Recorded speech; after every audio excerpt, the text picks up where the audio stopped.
Welcome to SRPG Plus. Today we got another SRPG showcase, and I'm going to highlight a game that I'm very excited to play. First time playing one of the traditional ones on the Switch, and that is Fire Emblem, the first game on the Famicom.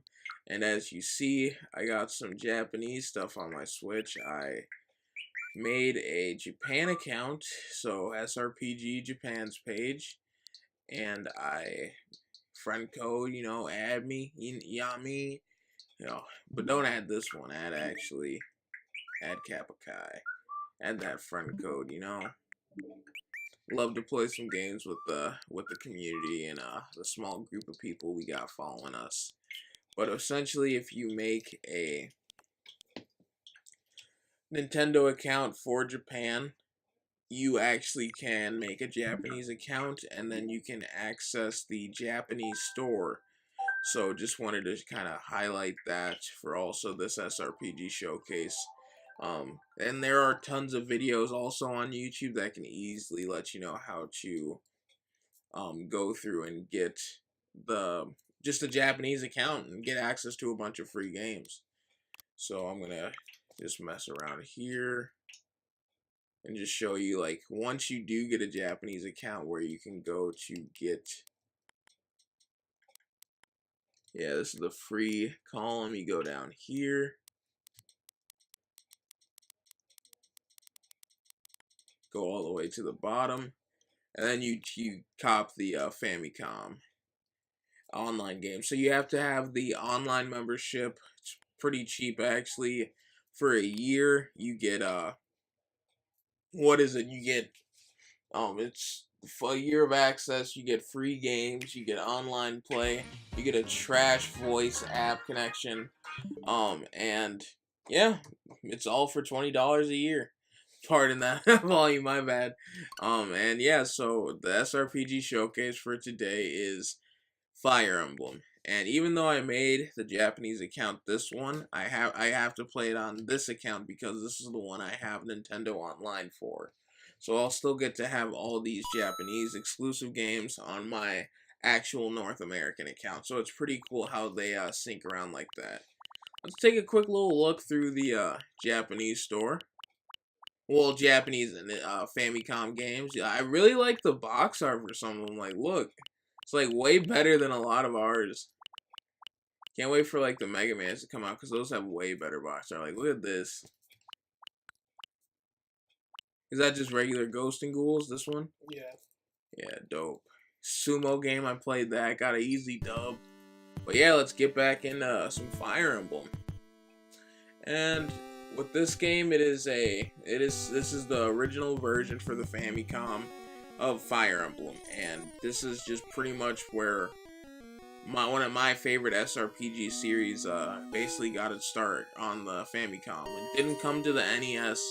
The first Fire Emblem game to come to North America was Fire Emblem, as it was titled, for the Game Boy Advance. And that is the 7th entry, so we didn't get up until Game 7. And one of my favorite games is on the Super Famicom. I played the English patch of it. It's a genealogy of the Holy War. Had really large, like, conquest, like, maps. Like, it was just, you were on a real military campaign, like, playing, like, electronic chess is basically what SRPGs feel like. Just showing off some of the classes in this game. But yeah, let's get into it. And the reason I really like just even playing this here, there we go, like Jargon, I'm pretty sure that's what his name is. He's kind of one of the archetypes for all Fire Emblem games. Really have him. It's an already promoted unit. So in Fire Emblem, you have a max level of 20. So it's better to promote your units to the next class after it's level 20. So they get as much experience and good levels and good stats in as they can. You get him, and he shows you pretty early why that's a bad idea to promote someone super early. His stats are really bad later on in the game. Mid to late game, they're trash. Characters like him. But yeah, most of the Fire Emblem games will start you with someone like him. And here's Marth. This is what Marth looked like in the first Fire Emblem game. Take a screenshot, save that for later, folks. All you Super Smash Brothers fans who got introduced to these characters in Super Smash Brothers Melee, looks a lot different from the Marth that you're accustomed to, definitely.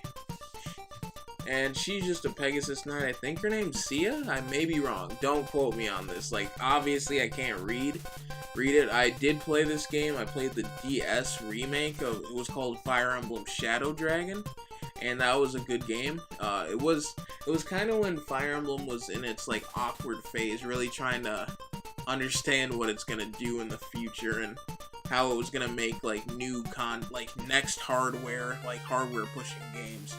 And I feel like Three Houses is, and after Awakening, even just after those games and to what they're doing now, it's really found its stride. Diesel, as someone who hasn't really played a Fire Emblem, would you go back and play this if it was in English? I mean, I would definitely give it a shot, just knowing that this is a very staple-based, big staple in SRPGs in general. I would definitely opt to probably play the DS version myself, just because I would expect it to be, something a little bit more, telling you what to do, not necessarily holding your hand, but just giving you a little more insight on what to do in the game. But I definitely would be interested to experience it. Right now, it's even interesting to experience it without knowing what necessarily is being said. And the reason I can play this game even though it's in a completely different language is because all the Fire Emblem games share practically the same mechanics. It's a grid-based style where you take your turn and then the opponent takes their turn. So basically you're trying to optimize as many like KOs, basically like kills against other units, shopping, like going to rescue people or going to seize something, like in the most like maximized way. And with Fire Emblem, it's cool because it has a weapons triangle. Sword beats axe, axe beats spear, spear beats sword. Well, spear or lance or javelin.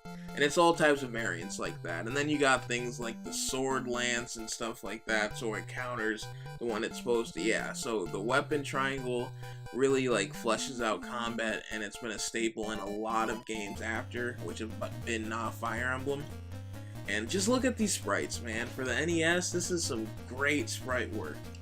It's like, yeah, later on they got backgrounds, but like Fire Emblem and Final Fantasy, the first games, just a black, like a battle screen, but hey, what can you expect?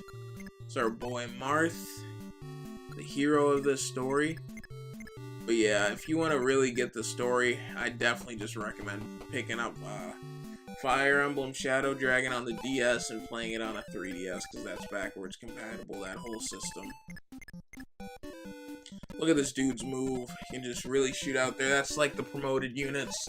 And he's a paladin right now, and the guys on the horses or the Pegasuses, they really fly around like crazy. Cover a lot of terrain. There is a shop up here. Yeah, there's also like things like arenas where you can battle and train. Because there isn't really, like, in the early Fire Emblem games, you can't really go grind extra battles. You have to just grind in the story quest. And there is also shops. Oh, wrong button. Here's a shopkeep. And look at this dude. Look at his face. looks pretty bad. But hey, this is where it all started, My archer. Let's go. And I don't know if this guy is a knight or I think he's a knight, but he's wielding like both a axe and a sword, maybe? No, a lance and a sword. Fire Emblem 1 is a lot different than what I'm used to, being the first game I ever played being 7. And the oldest game I played after that was, what, like 4? And this is kind of different because in these Fire Emblem games, regularly, your turn ends right when all units on your side take their turn. There's probably a setting where you can do this correctly, or like have it as the other settings in later Fire Emblems, but essentially you just need to hit the menu, bring this up, go to the bottom and hit A, and then it'll go to the computer's turn. So then you're gonna watch your opponent take their turn, and you're pretty much gonna go counter it with your next move. Yeah, I really love Fire Emblem games, and it's nice to go back and just see how the series started. You know, oh, look at Marth. He looks a lot better in Melee, doesn't he? You could argue. Oh, look at that walk. Hey, look at that sword. Whatcha, huh? Barely any XP. Come get wrecked, because the promoted units will destroy the early game units really easy. Barely takes any damage. Let's see how much damage he does. Bang.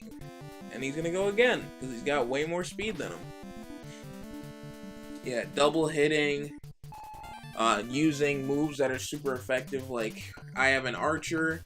If my archer hits a Pegasus Knight, or if one of the opponent's archers hits my Pegasus Knight, it pretty much does like lethal damage. So you always got to keep them like away from the range guys. There's also magic. Yeah, the combat in Fire Emblem is really fleshed out well, and especially even in these early games, like where the hardware is pretty limited. I think she should be able to kill him with 2 hits. Hey, yes, I am right. She just needs to hit the second hit. Let's go.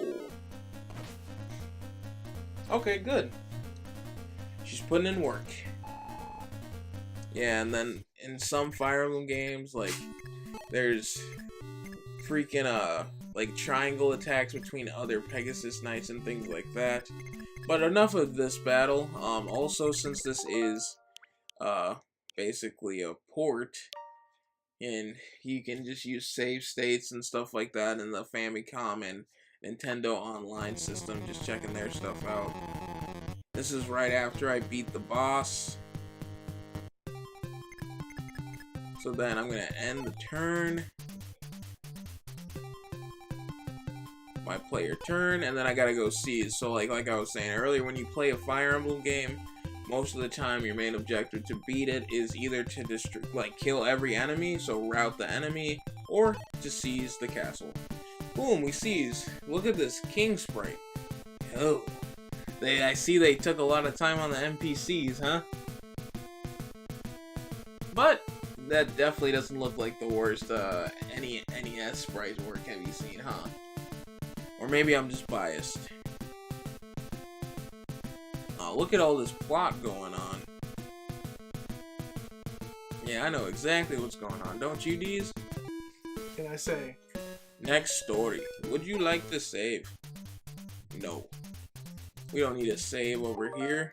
And, yeah, because we got these and pretty much the same fight over here. I just had save states. Chapter 2. You get like this mercenary dude. He's definitely a mercenary, like some like guys who wield like a bigger sword, and then also a bunch of axe fighters join your party. And I think like they're like brothers, and there's 3 of them if I'm pretty sure in those games. Yeah, like I think he's the yellow or greenish one, and then he should be red. I guess there wasn't that kind of colors back in the day.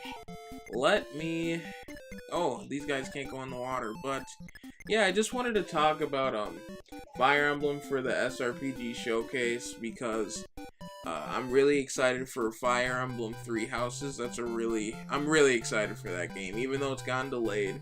It's really exciting to see where the Fire Emblem franchise has come so far, and I'm really excited to see stuff that they implement with like the Gambit system, and just like teaching, like making it all about like being at a school and teaching everybody, and all of them like basically having the ability to switch classes on the fly is what it seemed like. I'm ecstatic for Fire Emblem 3 Houses. Diesel, as someone who isn't really into Fire Emblem, does Fire Emblem 3 Houses intrigue you a little bit? There's definitely mechanics in the game that I think seem very exciting, like possibly the whole idea, the whole faction idea, and the whole new aspect that they're putting into it versus just the action of the game. I don't know if I'll pick it up, but I'm definitely interested to see what will happen with that game directly. I feel that. Yeah. Well, this was SRPG Plus. Just wanted to highlight one of my favorite franchises, just the beginning of it, Fire Emblem. But I'm gonna go jump back into Final Fantasy IX, a game that always has my heart. But this was Kappa Kai. Diesel D. Peace out. Thanks for watching.